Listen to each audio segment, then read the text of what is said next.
नमस्कार साथियों, BDR learning channel में पुनः आपका बहुत बहुत स्वागत है। दोस्तों, इस वीडियो में हम कक्षा 12वीं अर्धवार्षिक परीक्षा के भूगोल विषय का प्रश्न पत्र के समाधान देखेंगे। यदि आपका भी पेपर का कोड 1222 यानी कि 1222 आया हो तो आप इस वीडियो के माध्यम से अपने पेपर का मिलान कर सकते हैं। यदि आप पिछले प्रश्न पत्रों के समाधान देखना चाहते हैं किसी भी विषय के, तो आप हमारे चैनल की प्लेलिस्ट में जाकर देख सकते हैं और आने वाले मॉडल प्रश्न पत्रों के लिए चैनल को सब्सक्राइब जरूर कर लीजिएगा। चलिए देखते हैं। पहला प्रश्न था सही विकल्प चुनकर लिखिए। इसमें पहला दिया था विश्व का सर्वाधिक सघन जनसंख्या वाला क्षेत्र है। 4 ऑप्शन दिए गए थे जिसमें से सही उत्तर आ जाएगा ऑप्शन ब, गंगा का मैदान, क्योंकि ध्रुवीय प्रदेश, अटाकामा मरुस्थल और हिमालयी पर्वतीय क्षेत्र में जनसंख्या सघन नहीं होती है। सही उत्तर रहेगा ऑप्शन ब। दूसरा है निम्नलिखित में से तृतीय क्रियाकलाप का उदाहरण नहीं है। 3 में से कौन सा तृतीय क्रियाकलाप का उदाहरण नहीं, ये बताना है। तो इनमें से जो कृषक होगा वो तृतीय क्रियाकलाप का उदाहरण नहीं होगा, क्योंकि कृषि जो है वो प्राथमिक क्षेत्रक में आती है। बाकी अध्यापक, डॉक्टर और चालक तीनों तृतीय क्रियाकलाप के उदाहरण है। तीसरा है निम्नलिखित में से सिंगापुर किस प्रकार का पत्तन है। सिंगापुर एक तेल पत्तन है। यहाँ पर 50% तेल का आयात निर्यात होता है। चौथा है निम्नलिखित में से किस भाग में नगरीकरण का स्तर निम्न है। मध्य प्रदेश के बारे में पूछा गया है। तो यदि चारों में से देखा जाए तो पूर्वी मध्य प्रदेश में जनसंख्या का स्तर, नगरीकरण का स्तर निम्न है। पांचवा है निम्नलिखित में से सर्वाधिक प्रदूषित नदी है। यमुना नदी सबसे अधिक प्रदूषित नदी है भारत की। ब सही उत्तर हो जाएगा। अंतिम है नीरू मीरू कार्यक्रम किस प्रदेश से संबंधित है। नीरू मीरू कार्यक्रम आंध्र प्रदेश राज्य से संबंधित है। प्रश्न क्रमांक 2 पर रिक्त स्थानों की पूर्ति करना है। पहला दिया है जर्मन भूगोलवेत्ता राज्य या देश का वर्णन रिक्त स्थान के रूप में करते हैं। इसका उत्तर हो जाएगा कालानुक्रमिक विज्ञान।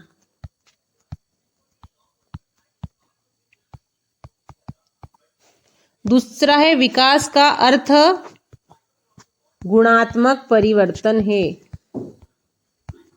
तीसरा है रिक्त स्थान कृषि में फसल उत्पादन एवं पशुपालन को समान महत्व दिया जाता है। जो मिश्रित कृषि होती है ना, उसमें फसल उत्पादन एवं पशुपालन को समान महत्व दिया जाता है, दोनों एक साथ किए जाते हैं, इसलिए उसे मिश्रित कृषि भी कहा जाता है।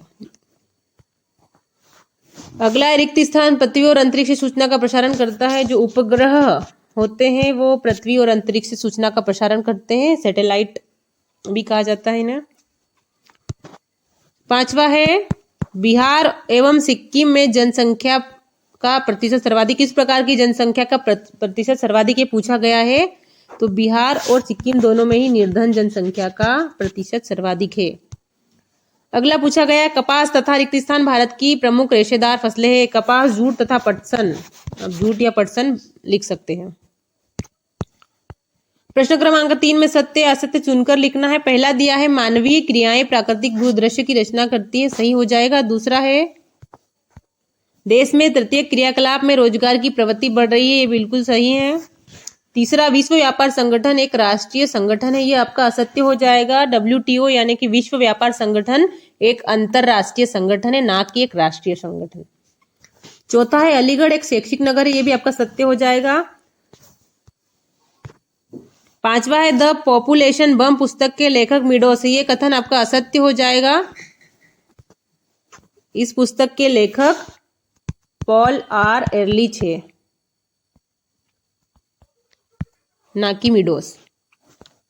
अगला पूछा गया है इंदिरा गांधी नहर पंजाब में हरी के बांध से निकलती है। ये भी आपका सत्य कथन हो जाएगा। प्रश्न क्रमांक 4 में सही जोड़ी बनाना है। पहला दिया है भूमध्य सागरीय प्रदेश, जिसको हम मिलाएंगे सुखद जलवायु से। भूमध्य सागरीय प्रदेशों की जलवायु सुखद होती है। दूसरा है सहकारी कृषि जो डेनमार्क में की जाती है, दूसरे को मिलाना है अ से। तीसरा है गुच्छित बस्तियां। गुच्छित बस्तियां भारत के उत्तर पूर्वी राज्यों में पाई जाती है। चौथा है पाइपलाइन परिवहन। पाइपलाइन परिवहन द्वारा पेट्रोलियम का परिवहन किया जाता है। और पांचवा है फ्लोराइड का संकेंद्रण राजस्थान में सबसे अधिक है। प्रश्न क्रमांक 5 में एक वाक्य में उत्तर लिखना है। पहला दिया है भारत की जनसंख्या की वार्षिक वृद्धि दर कितनी है? इसका उत्तर हो जाएगा 1.64%।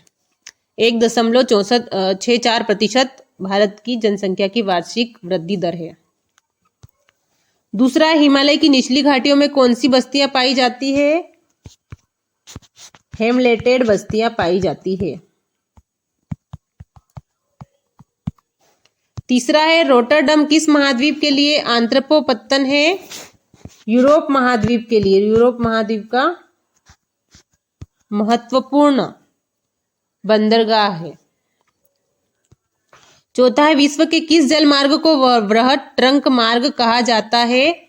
उत्तरी अटलांटिक महासागर को वृहद ट्रंक मार्ग कहा जाता है।